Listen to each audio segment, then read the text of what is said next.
मग आपण बघणार आहे थ्रेड एक्सेप्शन्स काय असतात किंवा मल्टी थ्रेडिंगमध्ये ज्या एक्सेप्शन्स येतात त्या कशा हँडल केल्या जातात ते आपल्याला बघायचं आहे. बरोबर.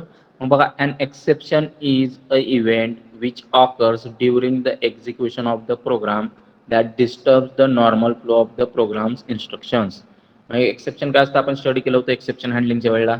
एक्सेप्शन ही एक अशी कंडिशन ऑकर होते तुमच्या प्रोग्राम एक्झिक्युशनमध्ये असतो की त्याच्यामुळं तुमचा जो प्रोग्रामचा नॉर्मल फ्लो आहे तो डिस्टर्ब होतो किंवा तुमचा प्रोग्राम ॲब्रुप्टली टर्मिनेट होतो.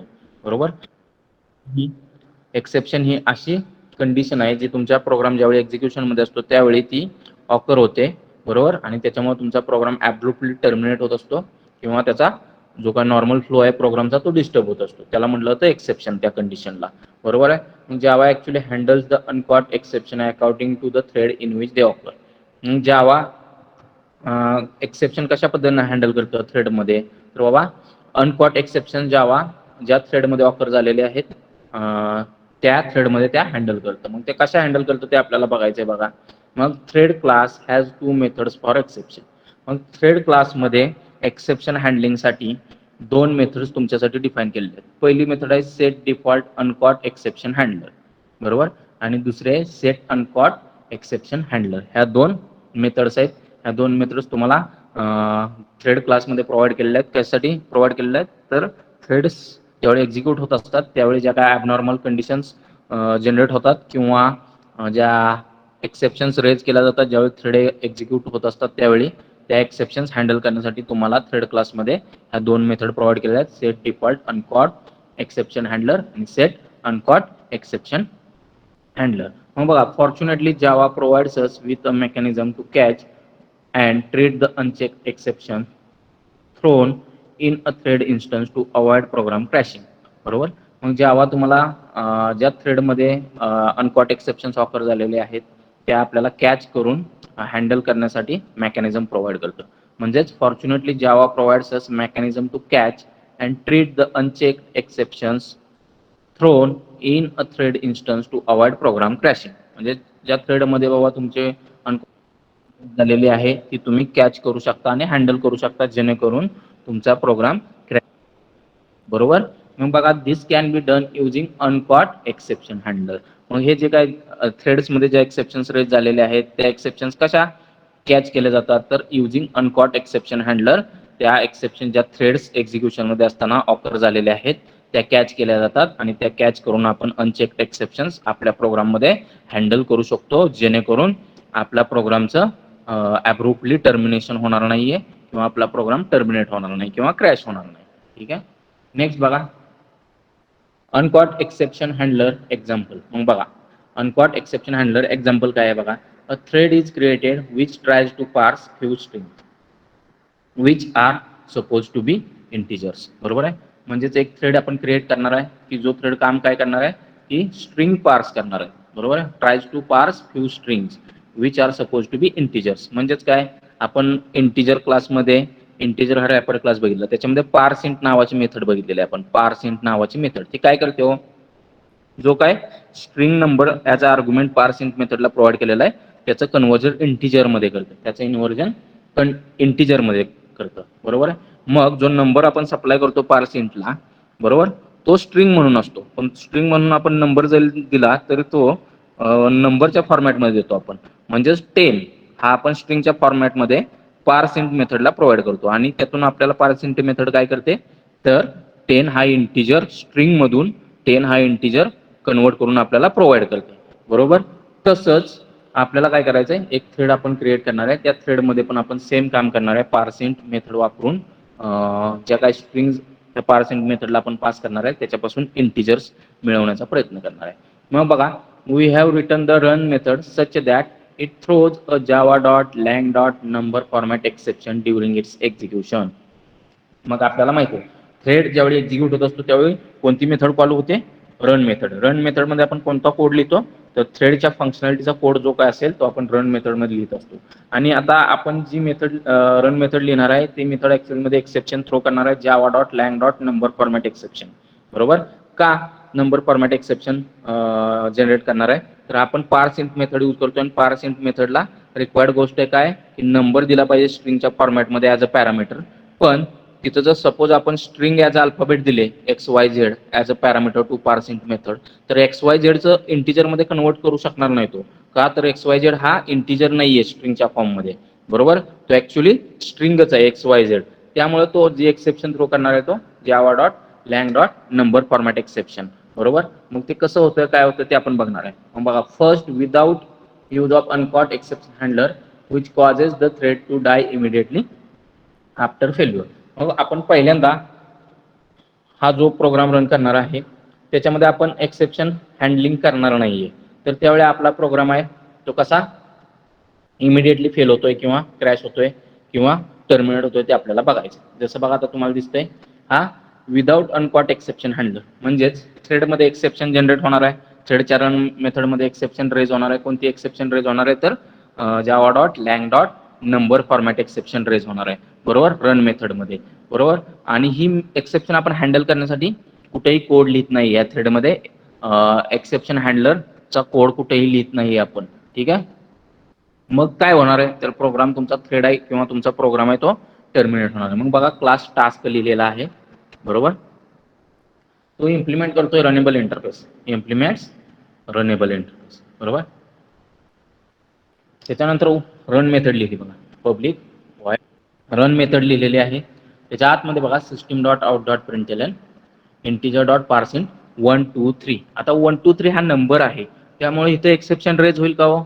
नंबर फॉर्मॅट एक्सेप्शन नाही होणार. का तर हा 1 2 3 नंबर पार्सिंट मेथड काय करेल इंटिजर मध्ये कन्वर्ट करेल. आणि 1 2 3 हा इंटिजर आहेच, फक्त तो ॲज अ स्ट्रिंग म्हणून पार्सिंट मेथडला पॅरामीटर म्हणून पास केलेला आहे ॲज अ स्ट्रिंग म्हणून, बरोबर.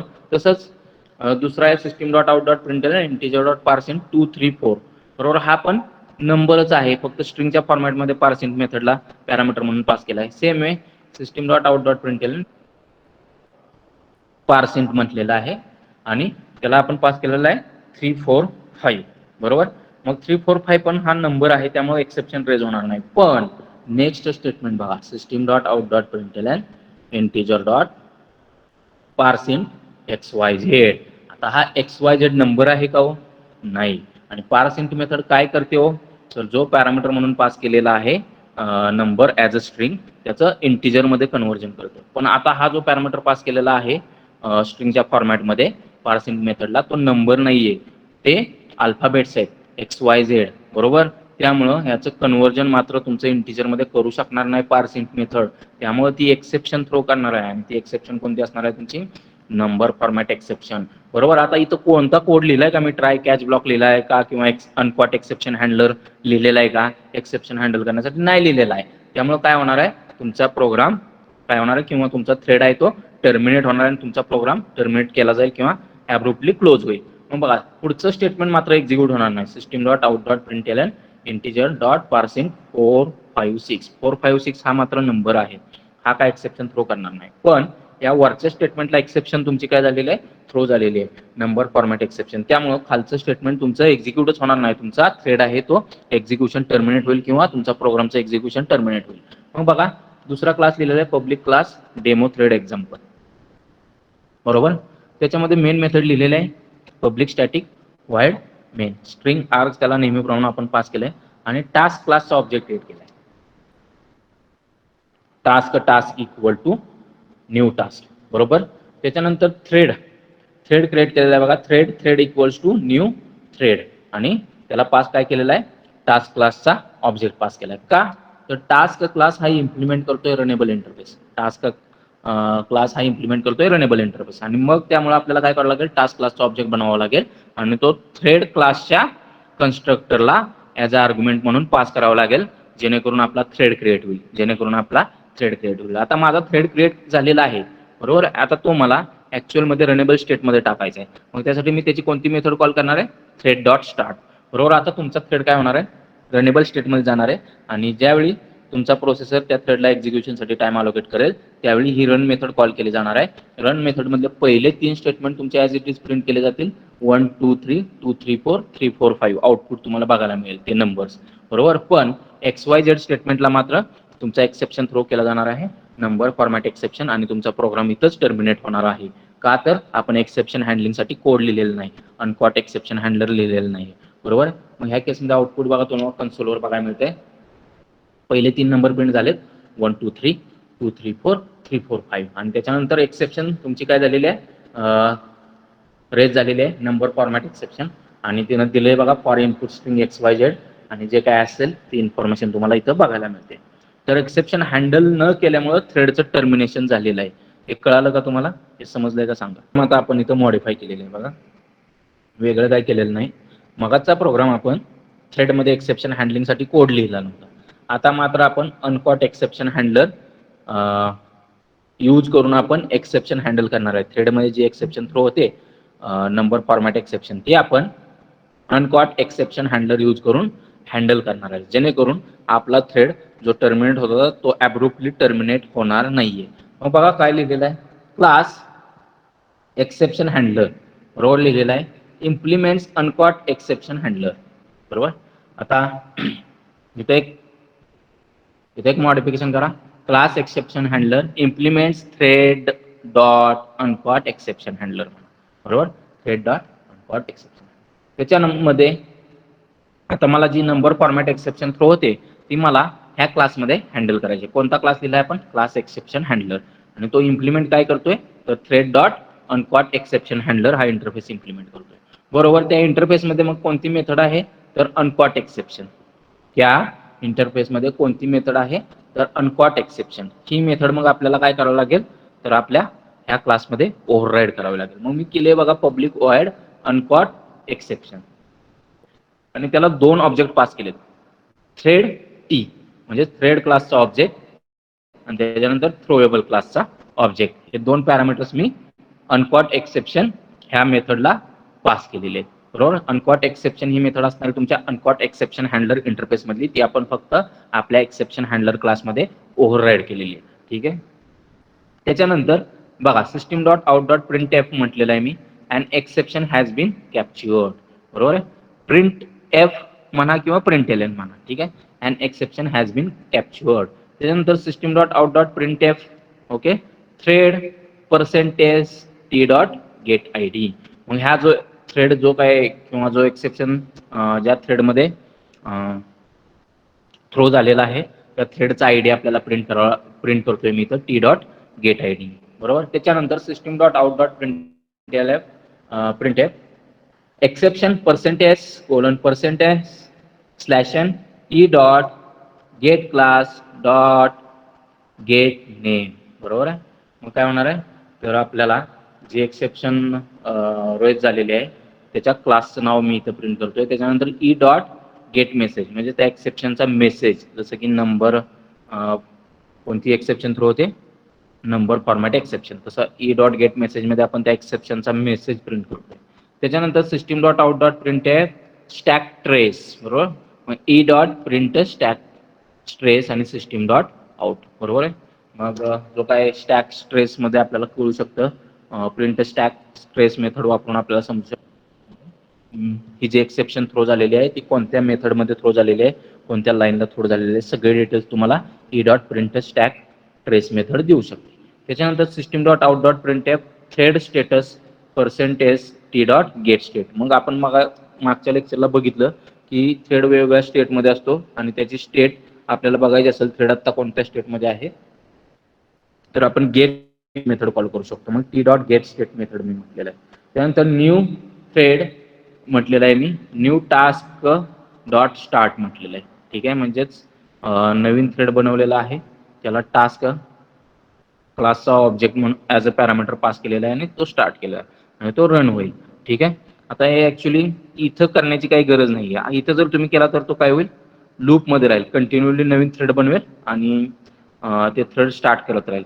त्यामुळे त्याची रन मेथड इन्व्होक होत जाईल. त्यामुळे हा लूपमध्ये राहील, प्रोग्राम टर्मिनेट होणार नाही. त्यामुळे हे स्टेटमेंट तुम्ही कमेंटमध्ये टाकू शकता, new thread new task dot start. ठीक आहे. त्याच्यानंतर क्लास टास्क लिहिलेला आहे आणि तो इम्प्लिमेंट्स रनेबल म्हटलेला आहे. ठीक आहे. त्याच्यानंतर पब्लिक वॉइड रन मेथड लिहिलेलं आहे. मगाच्या प्रमाणात thread dot current thread dot set uncaught exception handler new exception handler. म्हणजेच हा जो काही थ्रेड आता आपण जनरेट केलेला आहे थ्रेड डॉट करंट थ्रेड म्हणजेच काय आत्ता जो करंट हा जो टास्क नावाचा जो थ्रेड आहे बरोबर त्याच्यासाठी एक्सेप्शन हँडलर आपण डिफाईन केलेला आहे. तो एक्सेप्शन हँडलर कोण आहे? तर हा एक्सेप्शन हँडलर क्लास आहे. मग ते कसं आपण डिफाईन केलंय तर बघा, थ्रेड डॉट करंट थ्रेड म्हणजेच हा जो करंटली रनिंग थ्रेड आहे त्याचा सेट अनकॉट एक्सेप्शन हँडलर, म्हणजे त्याच्यासाठी मला अनकॉट एक्सेप्शन हँडलर म्हणून हा क्लास सेट करायचा आहे, न्यू एक्सेप्शन हँडलर. मग न्यू एक्सेप्शन हँडलर क्लासचा ऑब्जेक्ट ॲज अ पॅरामीटर म्हणून मी set uncaught exception handler मेथडला pass केलेला आहे. म्हणजेच हा जो करंटली रनिंग थ्रेड आहे, टास्क नावाचा जो थ्रेड करंटली रनिंग आहे बरोबर, त्याच्यासाठी जो मी एक्सेप्शन हँडलर सेट केलेला आहे using set uncaught exception handler मेथडमध्ये, तो आहे तुमचा हा एक्सेप्शन हँडलर क्लास. तो आहे तुमचा एक्सेप्शन हँडलर क्लास बरोबर. आणि त्या एक्सेप्शन हँडलर क्लास इम्प्लिमेंट करतोय अनकॉट एक्सेप्शन हँडलर इंटरफेस. त्याच्यामधली आपण मेथड अनकॉट एक्सेप्शन ही मेथड आपण ओव्हरराईड केली आणि त्या मेथडमध्ये ऍक्च्युअल मध्ये आपण ती एक्सेप्शन कॉट करणार आहे किंवा कॅच करणार आहे आणि त्याची इन्फॉर्मेशन आपण प्रिंट करणार आहे अनकॉट एक्सेप्शन ह्या मेथडमध्ये बरोबर. मग पुन्हा बघा, system dot out dot println integer dot parsing आणि स्ट्रिंग मध्ये 1 2 3 बरोबर. पुन्हा system dot out dot println integer dot parsing 2 3 4 पुन्हा 3 4 5 म्हणजे वरचे 3 स्टेटमेंट 1 2 3 2 3 4 आणि 3 4 5 ॲज इट इज प्रिंट होतील. ॲज इट इज प्रिंट होतील. का ॲज इट इज प्रिंट होतील हो? तर बाबा ते नंबर्स आहेत, ते कोणते एक्सेप्शन थ्रो करत नाहीत. पण हे स्टेटमेंट जसं मगाशी आपण बघितलं, system dot out dot println integer dot parsing X Y Z parameter pass केला. एक्स वाय झेड काय स्ट्रिंग आहे, तो नंबर नाहीये. त्यामुळे ती मेथड काय करणार आहे, इंटिजर मध्ये ते कन्वर्ट करू शकणार नाही एक्स वाय झेडला. त्यामुळे तो एक्सेप्शन थ्रो करणार आहे नंबर फॉर्मॅट एक्सेप्शन. आणि नंबर फॉर्मॅट एक्सेप्शन थ्रो झाली की ती एक्सेप्शन हँडलिंगसाठी तुमच्या एक्सेप्शन हँडलर क्लासला सेंड केली जाणार आहे. आणि एक्सेप्शन हँडलर क्लासमध्ये आपण ती एक्सेप्शन हँडल करण्यासाठी आणि कॅच करण्यासाठी अनकॉट एक्सेप्शन ही मेथड लिहिलेली आहे. अनकॉट एक्सेप्शन नावाच्या मेथडमध्ये मग ती एक्सेप्शन कॅच केली जाईल नंबर फॉर्मॅट एक्सेप्शन. त्याच्यानंतर आतमध्ये येईल तो हे स्टेटमेंट प्रिंट करेल and exception has been captured. त्याच्यानंतर एक्सेप्शन ज्या थ्रेडमध्ये जनरेट झाली म्हणजेच टास्क नावाच्या थ्रेडमध्ये जनरेट झाली त्याचा आयडी प्रिंट करेल. त्याच्यानंतर त्या एक्सेप्शनची इन्फॉर्मेशन जसं की dot get class dot get name, मग नंबर फॉर्मॅट एक्सेप्शन वगैरे प्रिंट केलं जाईल. मेसेज काय आहे तो प्रिंट केला जाईल ई डॉट गेट मेसेजनी. त्याच्यानंतर e dot print stack trace method आपण कॉल केली आहे, त्याच्यामध्ये डिटेल्समध्ये प्रिंट केलं जाईल की ती एक्सेप्शन कुठं रेज झाली, कशामुळे रेज झाली, लाईन नंबरला कोणत्या रेज झाली, कोणत्या मेथडमध्ये रेज झाली, ते डिटेलमध्ये प्रिंट केलं जाईल. त्यानंतर जो थ्रेड आहे त्याचा आता स्टेट काय आहे त्या एक्सेप्शनमुळे ते प्रिंट केलं जाईल ई डॉट गेट स्टेट मेथडनी बरोबर. आणि हे स्टेटमेंट आपण कमेंटमध्ये टाकले का तर तो कंटिन्यू लूपमध्ये रन होईल. त्याच्यानंतर हे एक्सेप्शन हँडल करून झाली की मात्र तुमचा जो थ्रेड आहे तो टर्मिनेट होणार नाही का तर ते आपण एक्सेप्शन हँडलिंगसाठी अनकॉट एक्सेप्शन मेथड लिहिलेली आहे एक्सेप्शन हँडलर क्लासमध्ये आणि तो इम्प्लिमेंट करतोय अनकॉट एक्सेप्शन हँडलर बरोबर. त्यामुळे आता थ्रेड मगाशी जसा टर्मिनेट होता तसा होणार नाही. तो पुढचं स्टेटमेंट तुमचा system dot out dot println integer dot parsing 4 5 6 print करेल. ओके, क्लिअर आहे का? हे क्लिअर आहे का सांगा. बघा आउटपुट बघायला मिळतंय तुम्हाला 1 2 3 2 3 4 3 4 5 and exception has been captured. थ्रेडचा नंबर दिसतोय 1394. त्यानंतर एक्सेप्शनचं डिस्क्रिप्शन दिसतंय, त्याचं स्टेटस दिसतंय रनेबल वगैरे. ठीक आहे. मग समराइज बघा. Uncaught exception handler helps you to run a thread in such a way that it will run until its task is done. बरोबर आहे. This can be achieved through other multi-threading concepts as well. बरोबर. Please note that uncaught exception handler can be used for making logging more robust only as well without restarting the thread because often default logs don't provide enough information about the context when thread execution failed. Okay, हे clear आहे का? Chapter 6 आहे तुमचा. File handling study करायचं आहे आपल्याला ह्याच्यामध्ये. ठीक आहे. मग फाईल काय असतं बघा. A file is a collection of related records placed in a particular area on a disk. फाईलमध्ये काय असतात रेकॉर्ड्स असतात किंवा डेटा असतो आपण म्हणू शकतो. म्हणजे file is a collection of related records or related data म्हणू शकता placed in particular area on disk. बरोबर आहे. वेगवेगळ्या एरियामध्ये तुम्ही फाईल डिस्कच्या स्टोअर करू शकता जसं C drive, D drive, E drive, F drive okay असतील. त्या ड्राईव्हमध्ये तुम्ही फाईल स्टोअर करू शकता. त्या फाईलमध्ये काय असणार आहे रेकॉर्ड्स असणार आहेत किंवा रिलेटेड रेकॉर्ड्स म्हणू शकता किंवा डेटा म्हणू शकता रिलेटेड डेटा स्टोअर असणार आहे. मग बघा in general a file is a sequence of bits, bytes, lines or records whose meaning is defined by the file creator and user. मग जनरली जर फाईल आपण कन्सिडर करायचं झालं तर जनरली आपण म्हणू शकतो file is nothing but a sequence of bits, बरोबर, किंवा बाइट्स म्हणू शकतो, किंवा लाईन्स किंवा रेकॉर्ड्स, ह्या सगळ्या गोष्टी तुमच्या फाईलमध्ये असतात, बरोबर आहे.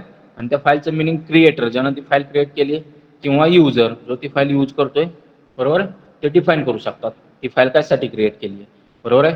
जसं की बाबा एखादं ऍप्लिकेशन क्रिएट केलं असेल तर त्याचे एक्झिक्युटेबल असेल, मग क्रिएटर EXE क्रिएट करेल. कशासाठी EXE क्रिएट करेल की ते ऍप्लिकेशन तुम्ही सिस्टमवर EXE यूज करून इन्स्टॉल करू शकता. नेक्स्ट बघा, record is composed of several fields and field is a group of characters. मग रेकॉर्डमध्ये काय असतं तर सेव्हरल फील्ड असू शकतात, बरोबर, आणि त्या फील्डमध्ये काय असू शकतं, फील्ड्स काय असतात तर ग्रुप ऑफ कॅरेक्टर्स असतात. Okay, many different types of information may be stored in file. मग वेगवेगळ्या प्रकारची इन्फॉर्मेशन तुम्ही फाईलमध्ये स्टोअर करू शकता.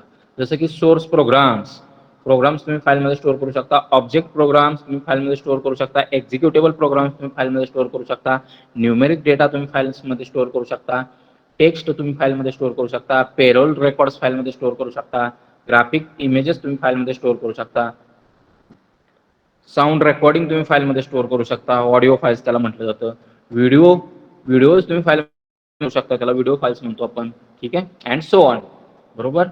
मग बघा नेक्स्ट, टाइप्स ऑफ फाईल, कोणकोणत्या प्रकारच्या फाईल्स असू शकतात.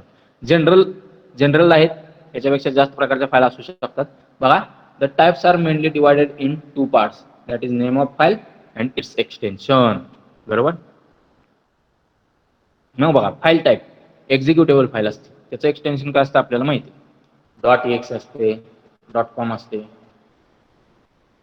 .bin असू शकते, बरोबर, किंवा ऑर नन असू शकते. लिनक्सवर तुमची एक्झिक्युटेबल असेल तर त्याला एक्सटेन्शन नाही दिलं तरी चालतं, बरोबर. ऑब्जेक्ट, फाईलचा टाईप ऑब्जेक्ट असेल तर त्याचं एक्सटेन्शन ओबीजे असू शकतं, ओ असू शकतं. सोर्स कोड असेल फाईल, म्हणजे एखादा प्रोग्रामिंग लँग्वेजचा सोर्स कोड असेल फाईलमध्ये स्टोअर केलं तर त्या फाईलचं एक्सटेन्शन सपोज सी मध्ये सोर्स कोड असेल त्या फाईलमध्ये स्टोअर केलं तर सी असेल, सीपीपीचा असेल तर .cc असेल, किंवा .cpp असेल, त्याच्यानंतर .pass असेल, .asm असेल. टेक्स्ट फाईल असेल तर त्याचं एक्सटेन्शन .txt असू शकतं, .doc असू शकतं, .docx असू शकतं. बॅच फाईल असेल तर त्याचं एक्सटेन्शन .bat असू शकतं, .sh असू शकतं. वर्ड प्रोसेसर असेल फाईल तर त्याचं एक्सटेन्शन WT असू शकतं, RTF असू शकतं, डॉक असू शकतं. लायब्ररी फाईल्स असतील तर ते एक्सटेन्शन .lib असू शकतं, .a असू शकतं, .dll असू शकतं. प्रिंट ऑर व्ह्यू फाईलचा टाईप असेल तर म्हणजेच इमेज फाईल असू शकतं, त्याच्यामध्ये GIF असू शकतं फॉर्मॅट, PDF असू शकतं, एक्सटेन्शन DVI असू शकतं, PS असू शकतं. आर्काइव्ह असेल फाईल तर एक्सटेन्शन .zip असू शकतं. मल्टीमीडिया फाईल असेल तर एक्सटेन्शन .avi असू शकतं, .mp3 असू शकतं, ठीक आहे. मग ऍट्रिब्यूट्स अँड ऑपरेशन्स, फाईलला काही ऍट्रिब्यूट्स असतात आणि ऑपरेशन्स असतात, बरोबर. जसं की ऍट्रिब्यूट्स फाईल म्हणू शकता तुम्ही, क्लास आहे असं म्हणू शकता. क्लासमध्ये काय काय गोष्टी असतात तर ऍट्रिब्यूट्स असतात आणि ऑपरेशन्स असतात. ऑपरेशन्स म्हणजेच फंक्शन्स जे आपण त्या पर्टिक्युलर फाईलवर परफॉर्म करू शकतो. आणि ऍट्रिब्यूट्स म्हणजेच कॅरेक्टरिस्टिक्स ऑफ फाईल. जसं की कॅरेक्टरिस्टिक किंवा ऍट्रिब्यूट्स काय असू शकतात फाईलचं तर फाईलला नाव असतं, नेम, जसं की a.txt म्हटलं तर A is the name of file. Type, कोणत्या टाईपचे फाईल ते ऍट्रिब्यूट असू शकतं. आता a.txt मध्ये फाईल कोणते, टेक्स्ट फाईल आहे का तर त्याचं एक्सटेन्शन .txt आहे. लोकेशन, फाईल कुठं स्टोअर आहे तर C:\a.txt म्हटलं तर a.txt फाईल सी ड्राईव्हवर स्टोअर आहे, मग C: इज द लोकेशन, बरोबर. साईज, सपोज 10 KB फाईलची साईज आहे तर 10 KB is the size.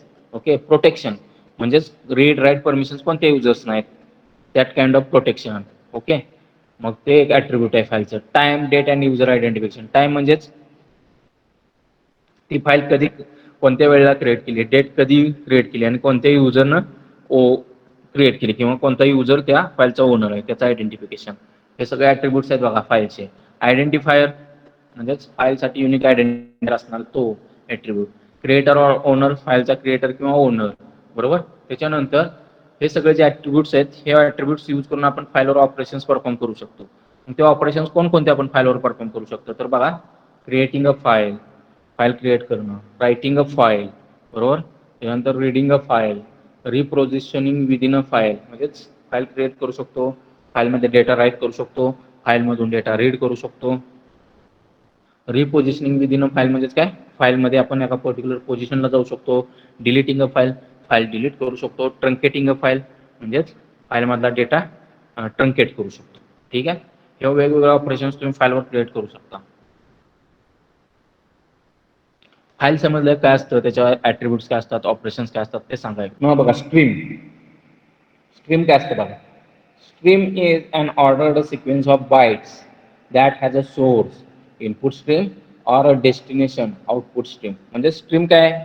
It is nothing but a ordered sequence of bytes, बरोबर, that has a source or destination. म्हणजे stream काय असणार आहे, तर it is nothing but a ordered sequence of bytes. मग दोन प्रकारचे स्ट्रीम्स असतात, इनपुट स्ट्रीम आणि दुसरे असते output stream.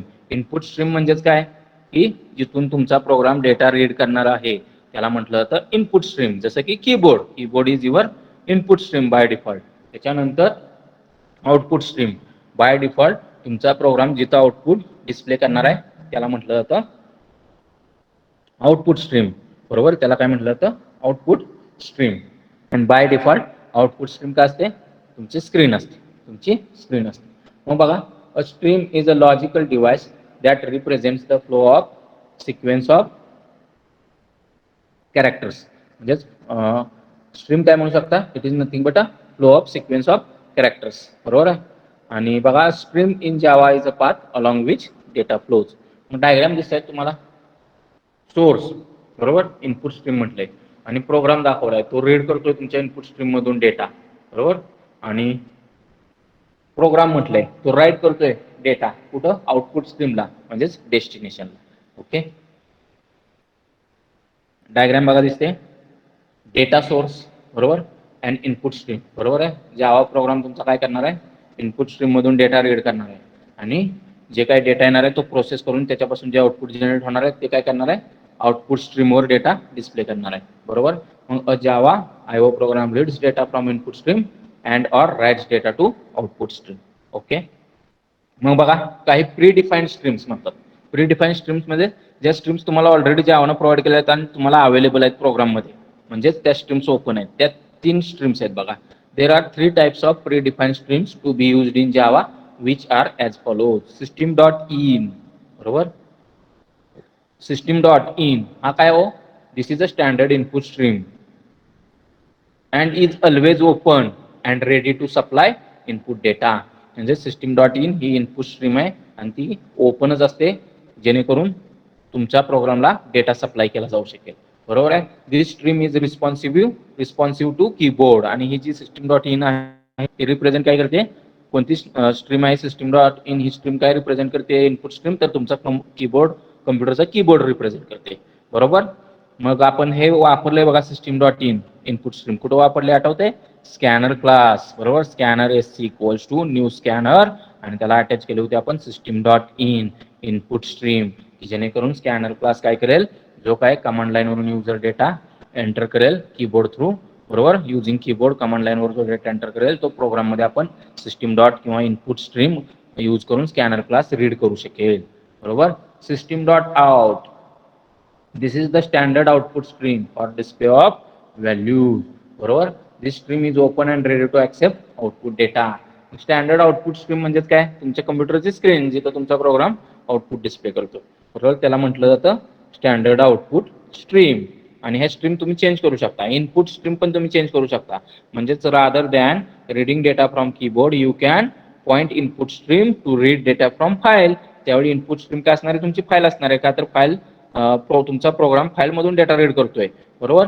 Same way output, rather than displaying output on screen, काय करू शकते तुमचा प्रोग्राम, तो आउटपुट जे काय येणार आहे प्रोग्रामचं ते फाईलमध्ये स्टोअर करू शकते. त्यामध्ये त्या केसमध्ये तुमचा आउटपुट स्ट्रीम काय असणार आहे, फाईल असणार आहे, बरोबर. पण by default system dot in तुमचा कीबोर्ड रिप्रेझेंट करतं, म्हणजे इनपुट स्ट्रीम कीबोर्ड, आणि सिस्टीम डॉट आउट हा बाय डिफॉल्ट तुमचा आउटपुट कम्प्युटरचं स्क्रीन डिस्प्ले करतो आउटपुट स्ट्रीम म्हणून, बरोबर.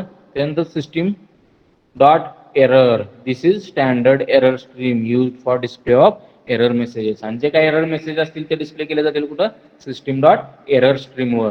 आणि system dot error stream actually is nothing but your computer screen, कारण जे काही एरर येतं ते पण आपल्याला स्क्रीनवर दिसतं. पण तुम्ही सिस्टीम डॉट एरर म्हणजेच एरर स्ट्रीम पण चेंज करू शकता. जे काय एरर आउटपुट येणार आहे, एरर मेसेजेस ते तुम्ही फाईलमध्ये पण स्टोअर करू शकता. पण बाय डिफॉल्ट हे 3 स्ट्रीम्स तुम्हाला जावा प्रोव्हाइड करतं. System dot in which represents keyboard, system dot out which represents screen आणि system dot error which represents again your computer screen. ठीक आहे. मग बघा स्ट्रीम क्लासेस. मग बघा streams are represented in Java as a classes. बरोबर. Stream बघितलं आपण. Stream is nothing but a ordered sequence of bytes. बरोबर आहे. Which has source and destination आपण बघितलं. मग हे जे स्ट्रीम्स आहेत इनपुट स्ट्रीम किंवा आउटपुट स्ट्रीम किंवा एरर स्ट्रीम हे जावामध्ये कसे रिप्रेझेंट केलेत तर using classes. Streams are represented in Java as a classes. मग बघा the Java dot I O package defines collection of stream classes that support input and output reading and writing. मग Java dot I O package मध्ये तुम्हाला collection of stream classes available आहेत. बरेचसे stream classes available आहेत की जे stream classes use करून तुम्ही डेटा रीड करू शकता किंवा डेटा राईट करू शकता. बरोबर आहे. मग त्यालाच म्हटलं जातं इनपुटिंग अँड आउटपुटिंग. बरोबर. मग बघा stream supports many kinds of data including simple bytes, primitive data types, localized characters and object. मग स्ट्रीम क्लासेस जे अवेलेबल आहेत आपल्याला जावामध्ये ते वेगवेगळ्या डेटा टाइप्सवर ऑपरेशन परफॉर्म करू शकतात. म्हणजे they can work with bytes. बरोबर. सिम्पल बाइट्स म्हणजे बाइट्स रीड करू शकतात, बाइट्स राईट करू शकतात. प्रिमिटिव्ह डेटा टाइप्स रीड करू शकतात, राईट करू शकतात. लोकलाइज कॅरेक्टर्स रीड करू शकतात, राईट करू शकतात. ऑब्जेक्ट्स रीड करू शकतात, राईट करू शकतात. ठीक आहे. नेक्स्ट बघा. मग क्लासिफिकेशन ऑफ स्ट्रीम तुम्हाला ट्री बघायला मिळते बघा. ह्या ट्रीमध्ये काय दिसतंय जावा स्ट्रीम क्लास. बरोबर. जावा स्ट्रीम क्लास त्याच्यामध्ये 2 क्लासेस आहेत. बाईट स्ट्रीम क्लासेस आणि कॅरेक्टर स्ट्रीम क्लासेस. आता बाईट स्ट्रीम क्लासेस म्हणजेच काय ऍट अ टाइम बाईटवर काम करणार आहेत ते म्हणून त्यांना बाईट स्ट्रीम क्लासेस म्हणतात. कॅरेक्टर स्ट्रीम क्लासेस म्हणजे ऍट अ टाइम कॅरेक्टरवर काम करणार आहेत. बाईट म्हणजे 8 बिट आणि जावामध्ये कॅरेक्टरला किती बिट्स लागतात 16 बिट्स लागतात. म्हणजे byte stream classes at a time 8 bit म्हणजे एका बाईटवर काम करणार आहेत आणि कॅरेक्टर स्ट्रीम क्लासेस 16 बिट म्हणजे 2 बाईट्सवर ऍट अ टाइम काम करणार आहेत. त्यामुळे कॅरेक्टर क्लासेस थोडंसं म्हणूयात की आपण फास्टर काम करू शकतो. मग बाईट स्ट्रीम क्लासेसमध्ये बघा इनपुट स्ट्रीम क्लासेस आहेत आणि आउटपुट स्ट्रीम क्लासेस आहेत. आणि हे इनपुट स्ट्रीम क्लासेस काय यूज करू शकतात मेमरी यूज करू शकतात, फाईल्स यूज करू शकतात, इनपुटसाठी पाईप्स यूज करू शकतात. त्याच प्रमाणे output stream classes memory use करू शकतात, आउटपुटसाठी फाईल्स यूज करू शकतात किंवा पाईप्स यूज करू शकतात. बरोबर आहे. Same way character stream classes मध्ये आपल्याला 2 क्लासेस अवेलेबल आहेत. रीडर क्लासेस आणि रायटर क्लासेस. रीडर क्लासेस मेमरीमधून डेटा रीड करू शकतात, फाईलमधून डेटा रीड करू शकतात किंवा पाईपमधून. पाईप म्हणजे सॉकेट्स. बरोबर. जे नेटवर्क प्रोग्रामिंग मध्ये आपण सॉकेट्स क्रिएट करतो ना. बरोबर. ते ऍक्च्युअली जे काही सॉकेट्स दोन्ही साईडला क्रिएट केले जातात क्लायंट आणि सर्व्हर साईडला आणि त्याच्या थ्रू जे कम्युनिकेशन होतं त्या कम्युनिकेशन ऍक्च्युअली टनेल म्हणू शकतो, त्याला आपण पाईप म्हणू शकतो. बरोबर. म्हणजे त्या जो काही सॉकेट्स क्रिएट केलेले आहेत त्याच्यामधून डेटा ऍक्च्युअली राईट केला जातो किंवा रीड केला जातो. मग रीडर क्लासेस हे डेटा रीड करू शकतात पाईप्स मधून पण. रायटर क्लासेस डेटा राईट करू शकतात मेमरीवर, फाईलवर डेटा राईट करू शकतात किंवा पाईप्सवर डेटा राईट करू शकतात. ठीक आहे. म्हणजे तुम्हाला इथं बघायला मिळतं की बाईट स्ट्रीम क्लासेस किंवा कॅरेक्टर स्ट्रीम क्लासेस मध्ये जे इनपुट स्ट्रीम क्लासेस आहेत, आउटपुट स्ट्रीम क्लासेस आहेत, रीडर क्लासेस आहेत किंवा रायटर क्लासेस आहेत ते कुठून डेटा रीड करू शकतात किंवा राईट करू शकतात कुठं डेटा हे तुम्हाला समजतं या डायग्राम मधून. ठीक आहे. नेक्स्ट बघा. मग stream classes are classified into 2 types. Byte stream used for binary data handling. का तर बाईट स्ट्रीम क्लासेस हे बाईट डेटावर काम करणार आहेत. At a time 1 byte of data will be work on. बरोबर आहे. 1 बाईट म्हणजेच 8 bit. Character stream use for handling and dealing with character data. Character data handle करण्यासाठी कॅरेक्टर स्ट्रीम क्लासेस यूज केले जाऊ शकतात आणि कॅरेक्टरला लागतात 16 बिट्स म्हणजे 2 bytes of data at a time will be work on. ठीक आहे. मग बघा हायरार्की बघायला मिळते तुम्हाला. ऑब्जेक्ट क्लास आहे. बरोबर. Java dot lang dot object सगळ्या क्लासेसचा सुपर क्लास आहे. त्याच्यापासून जे क्लासेस डिराईव्ह झाले ते बघायला मिळतात. Reader class. बरोबर आहे. म्हणजेच हे रीडर आणि रायटर क्लासेस आहेत ते ऍट अ टाइम कॅरेक्टरवर काम करणार आहेत म्हणजेच कॅरेक्टर स्ट्रीम क्लासेस आहेत ते. त्याच्यामध्ये पुन्हा तुम्हाला रीडर क्लास पासून एक्सटेंड झालेले क्लासेस बघायला मिळतात. Buffer reader class. त्याच्यानंतर इनपुट स्ट्रीम रीडर क्लास आहे आणि इनपुट स्ट्रीम रीडर क्लास हा पुन्हा एक्सटेंड झालेला आहे फाईल रीडर क्लासमध्ये. बरोबर आहे. म्हणजेच फाईल रीडर क्लास हा चाइल्ड आहे तुमच्या इनपुट स्ट्रीम रीडर क्लासचा आणि इनपुट स्ट्रीम रीडर क्लास हा चाइल्ड आहे तुमच्या रीडर क्लासचा. हायरार्की आहे ती. बरोबर आहे. रायटर क्लास तिथं ॲरो राहिलेला आहे. Writer is again derived from object class. बरोबर. Java dot lang dot object. त्याच्यानंतर रायटर क्लास पासून नवीन क्लास जे डिराईव्ह झाले ते बफर रायटर आहे, आउटपुट स्ट्रीम रायटर क्लास आहे आणि प्रिंट रायटर क्लास आहे. बरोबर. आणि आउटपुट स्ट्रीम रायटर क्लास पासून फाईल रायटर हा एक क्लास डिराईव्ह झालेला आहे. बरोबर. त्याच्यानंतर आणखी बघा इनपुट स्ट्रीम दिसतोय तुम्हाला डायग्राम मध्ये, इनपुट स्ट्रीम. बरोबर. तो पण तुमच्या ऑब्जेक्ट क्लास पासून डिराईव्ह झालेला आहे. आता इनपुट स्ट्रीम आहे, जसं रीडर अँड रायटर कॅरेक्टर्सवर काम करत होते तसं इनपुट स्ट्रीम आणि आउटपुट स्ट्रीम हे बाईट्सवर काम करणार आहेत. कशावर काम करणार आहेत? बाईट्सवर काम करणार आहेत. बरोबर. आणि आउटपुट स्ट्रीम क्लास पुन्हा डिराईव्ह झालेला आहे फिल्टर आउटपुट स्ट्रीम क्लासमध्ये, आणि पुन्हा आउटपुट स्ट्रीम क्लास हा डिराईव्ह झालेला आहे प्रिंट स्ट्रीम क्लासमध्ये. आणि त्याच्यानंतर ऑब्जेक्ट क्लास पासून फाईल क्लास हा एक तुमचा सेपरेटली क्लास डिराईव्ह झालेला आहे. तर ही हायरार्की आहे, तुम्हाला स्ट्रीम क्लासेसची हायरार्की बघायला मिळते. त्याच्यामध्ये बघा सिस्टीम डॉट आउट डॉट प्रिंटएलएनच्या वेळी मी तुम्हाला सांगितलं system is a class which is present in Java dot lang package. त्याच्यानंतर आउट हा ऑब्जेक्ट होता, तो आउट हा ऑब्जेक्ट तुमच्या प्रिंट स्ट्रीम क्लासचा आहे. कोणत्या क्लासचा आहे? प्रिंट स्ट्रीम क्लासचा आहे. आणि तो ऍज अ स्टॅटिक मेंबर म्हणून तुमच्या सिस्टीम क्लासमध्ये अवेलेबल आहे, म्हणून आपण सिस्टीम डॉट आउट म्हटलं. का तर जो पण स्टॅटिक असतं ते युजिंग क्लास नेम ऍक्सेस करतो. मग सिस्टीम क्लासमध्ये आउट हा प्रिंट स्ट्रीम क्लासचा object as a static member म्हणून डिफाईन केलेला आहे, म्हणून आपण सिस्टीम डॉट आउट म्हटलं. आणि प्रिंट स्ट्रीम क्लासमधली प्रिंटएलएन मेथड आहे ती आपण सिस्टीम डॉट आउट डॉट प्रिंटएलएन आपण यूज करून कॉल केलेली आहे. ठीक आहे. आता तुमच्या लक्षात आलं असेल ते. मग बघा quick revision. A file is a set of related records placed in particular area on disk. बरोबर. A record is composed of several fields and field is a group of characters. Okay. ह्याच्यामध्ये काय problem आहे का सांगा जरा, समजलंय का हे सगळ्यांना? बघा त्यातले आपल्याला कॅरेक्टर स्ट्रीम क्लासेस बघायचे. कॅरेक्टर स्ट्रीम क्लासेस म्हणजे हे कॅरेक्टर स्ट्रीम क्लासेस कोणते आहेत? तो रीडर अँड रायटर क्लासेस आहेत. बरोबर. आणि ते कशावर काम करणार आहेत? तर कॅरेक्टर्सवर काम करणार आहेत, कॅरेक्टर डेटावर काम करणार आहेत. बरोबर. मग बघा it provides support for managing input output operations on characters. बरोबर. it provides support for managing input output operations on characters. characters महत्वाचे आहे. बरोबर. का तर हे कॅरेक्टर स्ट्रीम क्लासेस आहेत. बरोबर. classes reader and writer are operated on character for reading and writing respectively. मग रीडर क्लासेस काय करणार आहेत? तर कॅरेक्टर्स रीड करणार आहेत.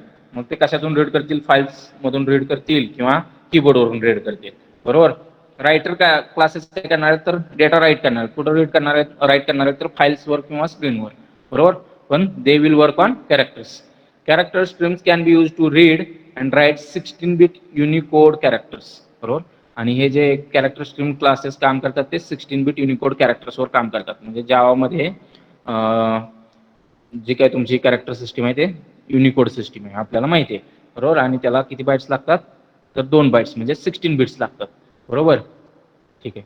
नेक्स्ट बघा reader stream classes are design to read characters from files and writer stream classes are design to perform all output operations on files. म्हणजे reader classes काय करणार आहेत? फाईलमधून डेटा रीड करणार आहेत आणि रायटर फाईलमध्ये राईट करणार आहेत. The primary advantage of character streams is that they make it easy to write programs that are not dependent upon a specific character encoding and are therefore easy to internationalize. म्हणजे कोणत्याही particular character सिस्टीमवर depend नाही तुमचे character stream classes, त्यामुळं internationalise म्हणजे internationally वेगवेगळ्या character encoding system बरोबर तुमचे स्ट्रीम क्लासेस कोणते reader and writer classes work करू शकतात. ठीक आहे. नेक्स्ट बघा रीडर स्ट्रीम क्लास बघा. मग reader stream classes are design to read characters from files. बरोबर. रीडर नावातच आहे, काय करणार आहेत? They are going to read from files. मग बघा reader is to handle characters, therefore reader classes can perform all the functions implemented by input stream classes. बरोबर. म्हणजे रीडर क्लासेस काय कॅरेक्टर हँडल करण्यासाठी डिझाइन केले, त्यामुळं reader classes can perform all functions implemented input stream classes. Okay. मग बघा hierarchy बघा reader stream क्लासची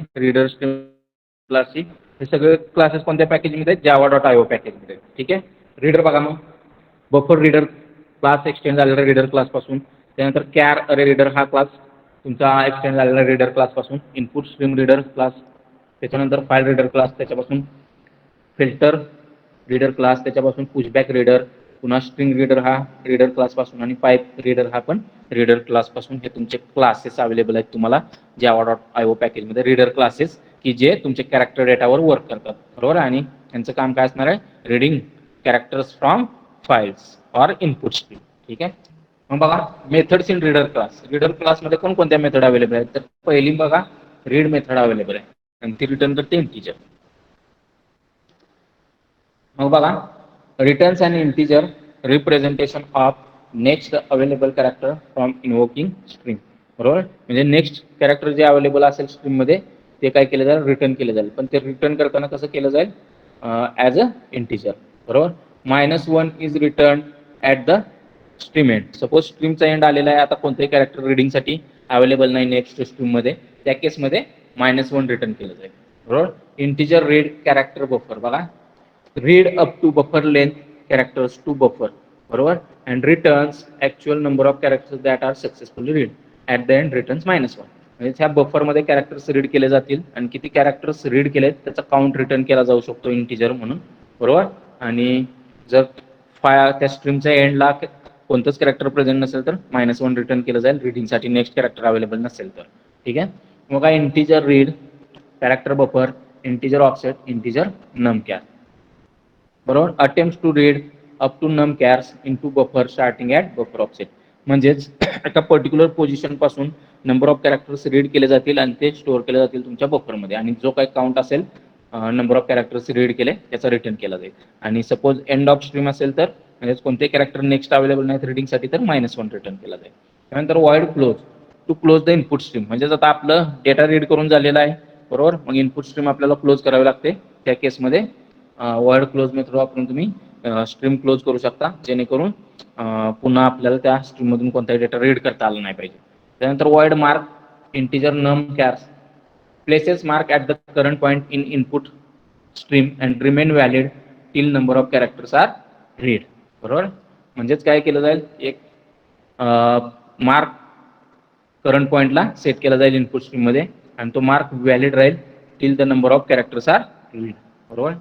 तिथून पुढं कॅरेक्टर्स रीड केले जातील नंबर ऑफ कॅरेक्टर्स. नेक्स्ट बघा void reset resets pointer to previously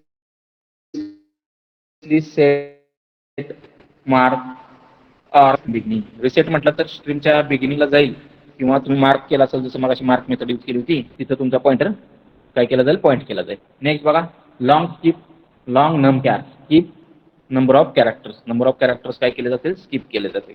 integer available returns number of bytes currently available for reading. जे काही नंबर ऑफ बाइट्स करंटली रीडिंगसाठी अवेलेबल आहेत ते काय केले जातील रिटर्न केले जातील. मग बघा रायटर स्ट्रीम क्लासेस रीडर झाले रीड करत होते डेटा. रायटर काय करणार आहे डेटा राईट करणार आहेत म्हणजेच कॅरेक्टर्स राईट करणार आहेत. मग त्यासाठी कोणकोणत्या मेथड्स अवेलेबल आहेत ते पण आपल्याला बघायचे. त्याच्यामध्ये कोणकोणते क्लासेस किंवा क्लास हायरार्की अवेलेबल आहे ते पण आपल्याला बघायचे. ठीक आहे. मग बघा the writer stream classes are design to perform all output operations on files. म्हणजेच रायटर स्ट्रीम क्लासेस काय करणार आहेत तर आउटपुट ऑपरेशन परफॉर्म करणार आहेत फाइल्सवर. मग बघा it is an output character stream that writes a sequence of Unicode characters. बरोबर आहे. Sequence of Unicode characters write करण्याची कॅपॅबिलिटी रायटर क्लासेसमध्ये आहे. ओके. मग बघा हायरार्की बघा हायरार्की रायटर स्ट्रीम क्लासची हायरार्की दिसते तुम्हाला. रायटर क्लास आहे. बरोबर. तो तुमचा डिराईव्ह झालेला आहे बफर रायटर क्लासमध्ये. त्याच्यानंतर कॅर अरे रायटर हा पुन्हा एक्सटेंड झाला तुमचा रायटर पासून. त्याच्यानंतर फिल्टर रायटर आहे आउटपुट स्ट्रीम रायटर आहे जो पुन्हा एक्सटेंड झाला आहे फाईल रायटर क्लासमध्ये. बरोबर. प्रिंट रायटर तुमचा एक्सटेंड झालेला आहे रायटर पासून. स्ट्रिंग रायटर एक्सटेंड झालेला आहे रायटर पासून. पाईप रायटर एक्सटेंड झालेला आहे रायटर पासून. ठीक आहे. तर ही हायरार्की आहे. विचारलं जाऊ शकते एक्झाम मध्ये तुम्हाला file writers parent class is output stream writer. ठीक आहे. हे माहित पाहिजे तुम्हाला. थोडंसं लक्षात ठेवावं लागेल तुम्हाला हायरार्की. मग बघा मेथड्स इन रायटर क्लास. मग आउटपुट कॅरेक्टर्स आपल्याला राईट करायचे. बरोबर. कॅरेक्टर्स आपल्याला राईट करायचे त्यासाठी मेथड्स कोणकोणते अवेलेबल आहेत रायटर क्लासमध्ये ते आपल्याला बघायचे. All the methods in writer class returns a void value and throws and IO exception. जेवढ्या पण मेथड रायटर क्लासमध्ये अवेलेबल आहेत त्या कोणत्या एक्सेप्शन थ्रो करतात आयओ एक्सेप्शन थ्रो करतात. मग बघा the methods are void close to close the output stream. बरोबर आहे. आउटपुट स्ट्रीम क्लोजिंगसाठी म्हणजेच आउटपुट स्ट्रीमवर आपलं ऑपरेशन परफॉर्म करून झालेलं आहे डेटा राईट करून झालेला आहे त्या केसमध्ये आता त्या स्ट्रीमची आपल्याला गरज नाही.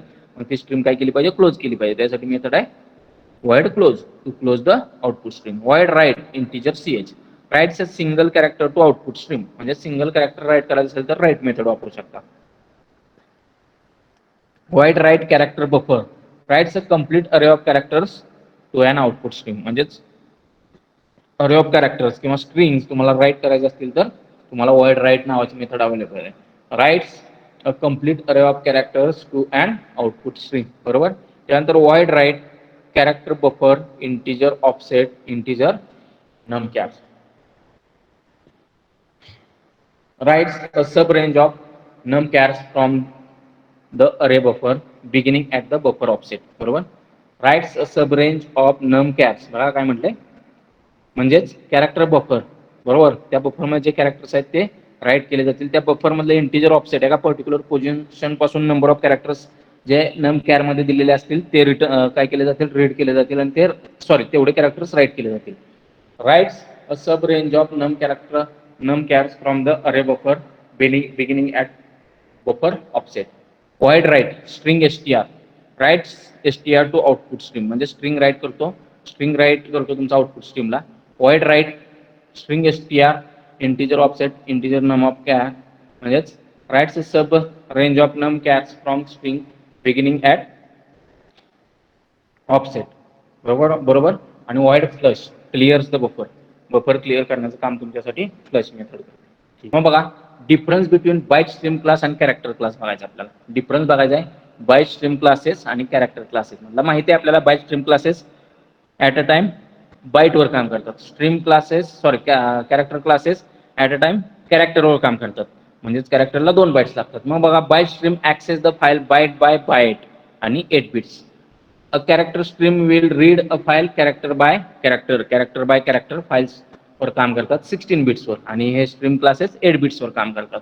Bite stream classes are classified into input stream class आणि आउटपुट स्ट्रीम क्लास. बरोबर. बाईट स्ट्रीम क्लासेसचं क्लासिफिकेशन इनपुट स्ट्रीम क्लास आणि आउटपुट स्ट्रीम क्लास मध्ये केले. तर character stream classes are classified into reader class आणि रायटर क्लास. आपल्याला माहिती आहे रीडर आणि रायटर क्लासेस मध्ये तुमचे क्लासिफाय केलेले आहेत कॅरेक्टर स्ट्रीम क्लासेस. त्याच्यानंतर इनपुट और output stream class is byte oriented. Input किंवा आउटपुट स्ट्रीम क्लास आहे तो तुमचा बाईट ओरिएंटेड आणि रीडर किंवा रायटर क्लासेस आहेत ते तुमचे कॅरेक्टर ओरिएंटेड आहेत. बरोबर. बघा next the methods for byte stream generally work with a byte data type. The methods for character stream generally accept parameters of data type char parameters. म्हणजेच byte stream classes bite data टाइपवर काम करतात आणि character stream classes char data टाइपवर काम करतात. Byte stream classes end with suffix input stream and output stream आणि character stream classes end with suffix reader or writer जे आपण हायरार्की मध्ये बघितलं. ठीक आहे.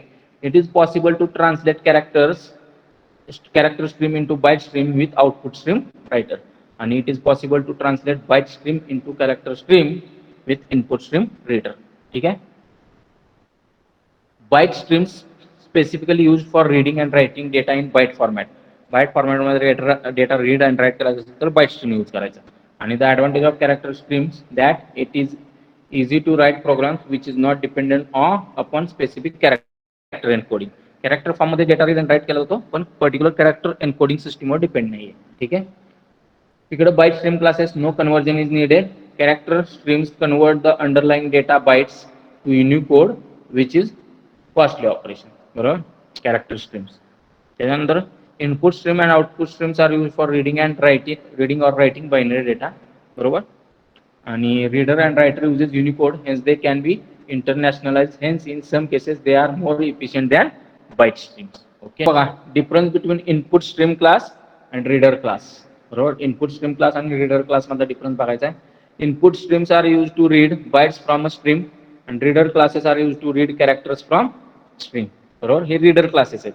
फक्त एक बाईट स्ट्रीमचा क्लास आहे इनपुट स्ट्रीम आणि हा रीडर क्लास आहे तो तुमचा रीडर स्ट्रीमचा आहे. बरोबर. मग बघा input stream class useful for binary data such as image video and serialized object. बरोबर. असे जर गोष्टी तुम्हाला रीड करायच्या असतील तर इनपुट स्ट्रीम क्लास युजफुल आहे. Reader classes are best use to read character data read करायचा असेल तर रीडर क्लास बेस्ट आहे. Input stream classes are use to read 8 bit म्हणजेच 1 बाईट. बरोबर. Reader class is use to read 16 bit Unicode character stream. बरोबर. And input stream is byte oriented आणि a reader is a character oriented. बरोबर, character oriented आहे. Constructor बघा input stream क्लासचा आहे input stream, आणि रीडर क्लासचा कन्स्ट्रक्टर आहे reader and reader object lock. बरोबर. मेथड्स बघा इनपुट स्ट्रीम क्लासमध्ये रीड बाईट बी अरे, बरोबर, read byte b array, integer offset, integer len etcetera. आणि रीडर क्लासमध्ये method read character buffer, read char buffer, integer offset, integer len, read character buffer, destination etcetera. ठीक आहे. त्याच्यानंतर बघा difference between output stream class and writer class. आता output stream class बघायचं आहे आपल्याला. Okay. Output streams are use to write bytes to streams. Output streams are use to write bytes to streams. बरोबर. आणि रायटर क्लास बघा writer classes are use to write character streams. बरोबर. मग बघा and output stream is a byte oriented, a writer is a character oriented. बरोबर. Output stream classes are used to write 8-bit 1 byte, that is 1 byte. Writer class is used to write 16-bit Unicode character string. बरोबर. आणि constructor बघा output stream क्लासचा output stream, आणि writer क्लासचा constructor बघा writer and writer object lock. Methods बघा output stream क्लासच्या write byte b array, write byte b array, integer offset, integer len, write integer b. आणि रायटर क्लासच्या methods बघा write character buffer array, integer offset, integer len, write integer c, write string str, write string str, integer offset, integer len. बरोबर. ह्या काही methods आहेत. मग बघा character streams can be use to read and write 16-bit Unicode characters. बरोबर. Character streams लक्षात ठेवा कॅरेक्टरवर काम करतात, आणि कॅरेक्टरला किती बिट्स लागतात 16 बिट्स म्हणजेच 2 बाइट्स, हे लक्षात ठेवा. That is why character streams can be use to read and write 16-bit Unicode characters. Which method is use to close the input stream. Input stream close करण्यासाठी कोणती मेथड आहे void close. Okay. Next writer stream classes are design to perform all output operations on files. Writer आहे नावातच आहे, output operation perform करतात. Stream can transmit byte in 1 way. बरोबर. Streams ह्या एकाच वे मध्ये काम करतात, म्हणजे जे काही डेटा ट्रान्समिट करणार ते 1 वे असणार आहे स्ट्रीम्स मध्ये. मग बाईट स्ट्रीम क्लासेस बघा इनपुट स्ट्रीम क्लासेस आणि output stream classes. Byte stream म्हणजे कशावर काम करणार आहेत, बाईट वर करणार आहेत काम. बरोबर. मग बघा byte stream classes it handles input output operations on bytes. बरोबर. Input stream and output stream classes are operated on bytes for reading and writing respectively. बरोबर. म्हणजेच रीडिंगसाठी इनपुट स्ट्रीम वापरणार आहे आणि रायटिंगसाठी आउटपुट स्ट्रीम वापरणार आहे, आणि ते दोन्ही पण बाईट्सवर काम करणार आहेत.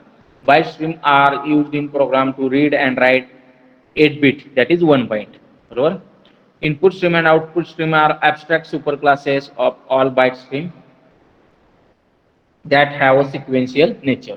बरोबर. इनपुट स्ट्रीम आणि आउटपुट स्ट्रीम काय येतो तुमचे, तर ॲबस्ट्रॅक्ट सुपर क्लासेस आहेत, ज्या पण क्लासेस तुमच्या डिराईव्ह झालेले आहेत इनपुट आणि आउटपुट स्ट्रीम क्लासेस पासून, त्याच्यासाठी हे इनपुट स्ट्रीम आणि आउटपुट स्ट्रीम आहेत ते तुमचे ॲबस्ट्रॅक्ट क्लासेस आहेत.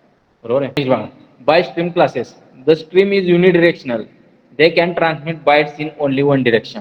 बरोबर. जे आत्ताच बघितलं की बाबा स्ट्रीम्स आहे युनिडिरेक्शनल असतात, म्हणजेच they can transmit bytes in only 1 direction. बरोबर. Only 1 direction. Input stream and output stream provide the application program interface and partial implementation for input streams.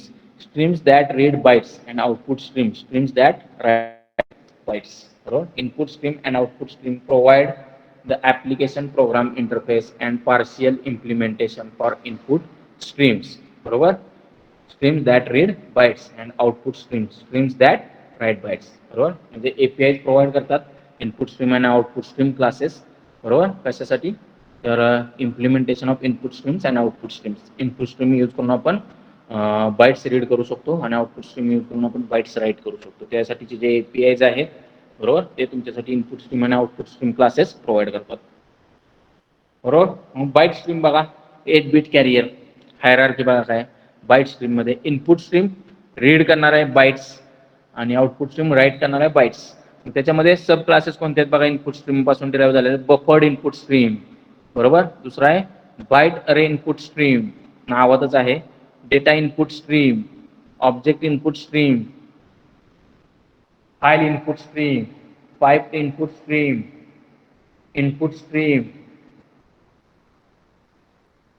Filter input stream, बरोबर. हे स्ट्रीम इनपुट स्ट्रीमचे सब classes आहेत. त्यानंतर output स्ट्रीमचे सब classes बघा, buffered output stream, त्याच्यानंतर bite अरे output stream, data output stream, object output stream, file output stream, piped output stream, त्याच्यानंतर filter output stream आणि print stream, असे वेगवेगळे स्ट्रीम क्लासेस तुम्हाला अवेलेबल आहेत, जे इनपुट स्ट्रीम आणि आउटपुट स्ट्रीम पासून डिराईव्ह झालेले आहेत. ठीक आहे. आणि इनपुट स्ट्रीम आणि आउटपुट स्ट्रीम काय असणार, तर ॲब्स्ट्रॅक्ट क्लासेस असणार आहेत, बरोबर. जे एपीआय प्रोव्हाइड करतो कशासाठी, तर बाईट रीड करण्यासाठी आणि बाईट राईट करण्यासाठी. आपण आत्ताच बघितलं. ठीक आहे. नेक्स्ट बघा मग, byte stream classes handles input output operations on bytes, बरोबर. त्याच्यानंतर stream can transmit byte in one way, म्हणजेच युनिडिरेक्शनल आहेत म्हणून वन वे. त्याच्यानंतर बघा, ठीक आहे, क्लिअर आहे, हे संपलेलं आहे. हे समजलं का सांगा. सोपं आहे, अवघड नाही आहे. ठीक आहे. मग इनपुट स्ट्रीम क्लासेस बघायचं आपल्याला. इनपुट स्ट्रीम क्लासेस, बरोबर. मग बघा, java.io.input stream is an abstract class that contains the basic methods for reading raw bytes of data from stream, बरोबर. ॲब्स्ट्रॅक्ट क्लास आहे इनपुट स्ट्रीम. आत्ताच आपण मागच्या स्लाइडमध्ये बघितलं की हा ॲब्स्ट्रॅक्ट क्लास आहे, बरोबर. तसंच आउटपुट स्ट्रीम पण तो तुमचा काय ॲब्स्ट्रॅक्ट क्लास आहे, बरोबर आहे. आणि याच्यामध्ये बेसिक एपीआयज प्रोव्हाइड केलेत किंवा बेसिक मेथड्स प्रोव्हाइड केलेत. कशासाठी प्रोव्हाइड केलेत, तर reading raw bytes of data from stream, म्हणजे बाईट्स रीड करण्यासाठी, इनपुट स्ट्रीम मधून बाईट्स रीड करण्यासाठी तुम्हाला एपीआयज किंवा मेथड्स प्रोव्हाइड केलेत ह्या ॲब्स्ट्रॅक्ट क्लासमध्ये, बरोबर. इनपुट स्ट्रीम, बरोबर. मग बघा, the input stream class defines methods for performing input functions like reading bytes, बरोबर. रीडिंग बाईट्स, बरोबर. त्यासाठी तुम्हाला मेथड्स अवेलेबल आहेत इनपुट स्ट्रीम क्लासमध्ये. क्लोजिंग स्ट्रीम्स क्लोज करण्यासाठी, इनपुट स्ट्रीम्स क्लोज करण्यासाठी मेथड्स अवेलेबल आहेत. मार्किंग पोझिशन्स इन स्ट्रीम्समध्ये पोझिशन मार्क करण्यासाठी तुम्हाला मेथड अवेलेबल आहेत इनपुट स्ट्रीम क्लासमध्ये. स्किपिंग अहेड इन स्ट्रीम, म्हणजेच काही स्ट्रीममधला डेटा तुम्हाला स्किप करायचा असेल आणि अहेड मूव्ह व्हायचं असेल तर स्किपिंग अहेड इन स्ट्रीमच्या मेथड्स पण तुम्हाला इनपुट स्ट्रीम क्लासमध्ये अवेलेबल आहेत.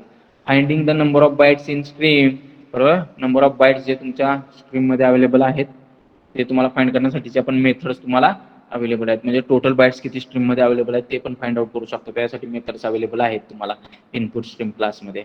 मग बघा, इनपुट स्ट्रीम हायरार्की आहे बघा.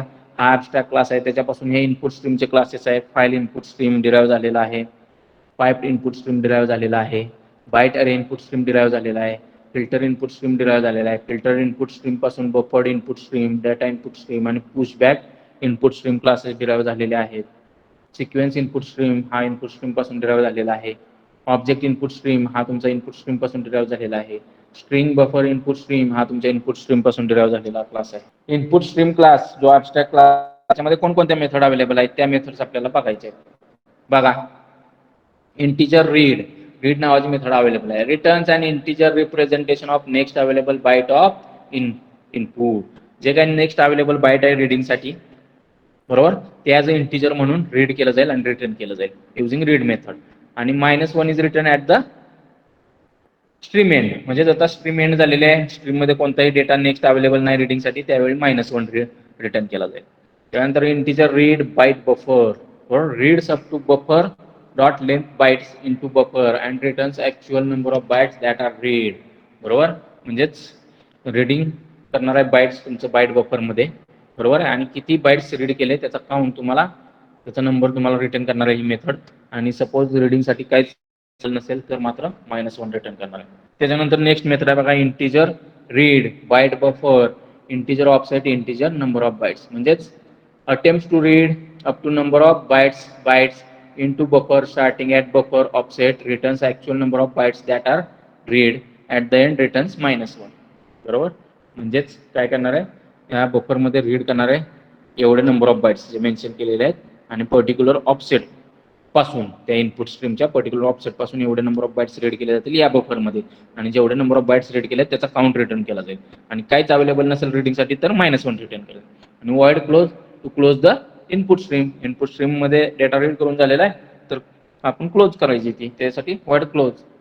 त्यानंतर void mark integer number of bytes, places a mark at a current position, current point in input stream and remain valid till number of bytes are read. बरोबर आहे. म्हणजे आता करंट पोझिशनला mark करेल आणि त्या पोझिशन पुढचे नंबर ऑफ बाइट्स जे मेन्शन केले त्या मेथडला तेवढे बाइट्स रीड केले जातील आणि हा मार्क जोपर्यंत तेवढे नंबर ऑफ बाइट्स रीड होत नाहीत तोपर्यंत तिथं राहील. Okay. Void reset pointer to previous reset mark और goes back to stream beginning. म्हणजे जर तुम्ही ऑलरेडी एखादा मार्क सेट केला असेल इनपुट स्ट्रीम मध्ये तर ही मेथड रिसेट मेथड वापरून तुम्ही बॅक त्या मार्कला जाऊ शकता किंवा ऍट द स्टार्ट ऑफ किंवा बिगिनिंग ऑफ स्ट्रीम तुम्ही जाऊ शकता वाईड रिसेट मेथड वापरून. त्याच्यानंतर long number of bytes skips the number of bytes from current position number of bytes skip केले जातील. Integer available return the number of bytes currently available for reading. किती bytes available आहेत ते return केलं जाईल रीडिंगसाठी. त्याच्यानंतर बघा dash dash is an abstract class that contains basic method for reading raw bytes of data from a stream java.io.input stream. बरोबर abstract class आहे. The following functions are performed by input stream class: reading bytes, closing stream, skipping ahead in stream, all of the above. आत्ताच बघितलं आपण all of the above. Okay. आता मगाशी input stream classes बघितले, आता output stream classes बघायचे आपल्याला. मग बघा the java.io.output stream class sends raw bytes of data to targets such as the console or network server. मग java.io.output stream class काय करतो तर राईट करतो. काय राईट करतो बाइट्स आपल्याला माहिती आहे. मग बघा java.io.output stream class sends raw bytes of data to a target such as a console or network server. Like input stream, output stream is an abstract class. जसं की आपल्याला माहिती आहे मगाशी आपण बघितलं इनपुट स्ट्रीम हा काय होता तुमचा तर ॲबस्ट्रॅक्ट क्लास होता. तसंच आउटपुट स्ट्रीम क्लास हा काय आहे तुमचा ॲबस्ट्रॅक्ट क्लास आहे. मग आउटपुट स्ट्रीम बघा output stream in methods that perform operations like writing bytes बरोबर क्लोजिंग स्ट्रीम्स फ्लशिंग स्ट्रीम. मग आउटपुट स्ट्रीम क्लासेस मध्ये कोणत्या मेथड्स अवेलेबल आहेत तर बाइट्स राईट करण्यासाठीच्या मेथड्स अवेलेबल आहेत म्हणजे डेटा रायटिंग मेथड्स अवेलेबल आहेत. क्लोजिंग स्ट्रीम्स क्लोज करण्यासाठीच्या मेथड्स अवेलेबल आहेत आणि फ्लशिंग स्ट्रीम्स फ्लश करण्यासाठीच्या मेथड्स तुम्हाला आउटपुट स्ट्रीम क्लासमध्ये अवेलेबल आहेत. बरोबर. मग आउटपुट स्ट्रीम क्लास बघा आउटपुट स्ट्रीम क्लास आहे ॲबस्ट्रॅक्ट आहे तो. त्याच्यापासून फाईल आउटपुट स्ट्रीम आहे, बाईट अरे आउटपुट स्ट्रीम क्लास आहे. बरोबर. त्याच्यानंतर पाईप आउटपुट स्ट्रीम क्लास आहे. बरोबर. त्याच्यानंतर फिल्टर आउटपुट स्ट्रीम क्लास आहे. त्या फिल्टर आउटपुट स्ट्रीम क्लास पासून buffered output stream class, data output stream class, त्याच्यानंतर pushback output stream class derive झालेला आहे. ऑब्जेक्ट आउटपुट स्ट्रीम क्लास आहे. हे काही क्लासेस हायरार्कीमध्ये तुमच्या दिसत आहेत आउटपुट स्ट्रीम क्लास पासून डिराईव्ह झालेले. ठीक आहे. एकच मिनिट प्रॉपर दिसत नाहीये. हां ओके. बघा आउटपुट स्ट्रीम क्लास आहे तो डिराईव्ह झालेला आहे तुमचा फाईल आउटपुट स्ट्रीम क्लास पासून. बरोबर. त्याच्यानंतर पाईप आउटपुट स्ट्रीम क्लास पण डिराईव्ह झालेला आहे. त्यानंतर filter output stream class derive झालेला आहे. फिल्टर आउटपुट स्ट्रीम क्लास पासून buffered output stream, data output stream class, push back output stream class derive झालेला आहे. आउटपुट स्ट्रीम क्लास पासून object output stream class derive झालेला आहे. बाईट अरे output stream class derive झालेला आहे. असे वेगवेगळे क्लासेस तुमच्या आउटपुट स्ट्रीम क्लासेस पासून डिराईव्ह झालेले आहे. आणि आउटपुट स्ट्रीम क्लास काय तुमचा ॲबस्ट्रॅक्ट क्लास आहे. बरोबर. आणि तो क्लास कोणकोणत्या मेथड्स किंवा कोणकोणत्या ऑपरेशन परफॉर्म करण्यासाठी मेथड प्रोव्हाइड करतो तर आता आपण वर बघितलं कोणत्या ऑपरेशन परफॉर्म करण्यासाठी मेथड प्रोव्हाइड करतो तर रायटिंग बाइट्स. बरोबर. नंतर क्लोजिंग स्ट्रीम्स आणि फ्लशिंग स्ट्रीम्स. बरोबर. मग त्या मेथड्स कोणत्या आहेत ते बघायचे आपल्याला. बघा आउटपुट स्ट्रीम क्लास मेथड्स पहिलं void close to close the output stream म्हणजेच आपलं रीड करून झालेला डेटा आउटपुट स्ट्रीम मधून मग राईट करून झालेला डेटा आउटपुट स्ट्रीमवर आता ती आपल्याला गरजेची नाही त्या केसमध्ये क्लोज करू शकतो आपण ती स्ट्रीम. मग to close output stream use void close. बरोबर. Close method. Void write integer b. बरोबर. Writes a single byte to an output stream. बरोबर. सिंगल बाईट राईट करणार आहे आउटपुट स्ट्रीमला. Void write byte buffer. बरोबर. Writes a complete array of bytes to an output stream म्हणजेच मगाशी जसं वरती एकच बाईट राईट करत होता आउटपुट स्ट्रीमला तसं ही बाईट बफर अरे अख्खाच्या अख्खा बफर अरे मध्ये जेवढे बाईट्स असतील तेवढे सगळे बाईट्स राईट केले जातील तुमच्या आउटपुट स्ट्रीमवर. Void write byte buffer integer offset integer number of bytes. Writes a sub range of num bytes from the array buffer beginning at buffer position म्हणजेच ह्या बफर अरे मधून ह्या ऑफसेट पोझिशन पासून एवढे नंबर ऑफ बाईट्स काय केले जातील राईट केले जातील. आउटपुट स्ट्रीमवर आणि void flush clears the buffer clear करून टाकेल. ठीक आहे. मग बघा next,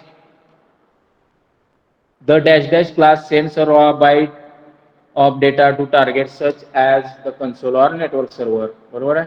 the Java dot I O dot output stream class माहिती आहे. The following functions are perform by output stream class, write, close, flush, all of the above. All of the above. Clear आहे का? Clear आहे.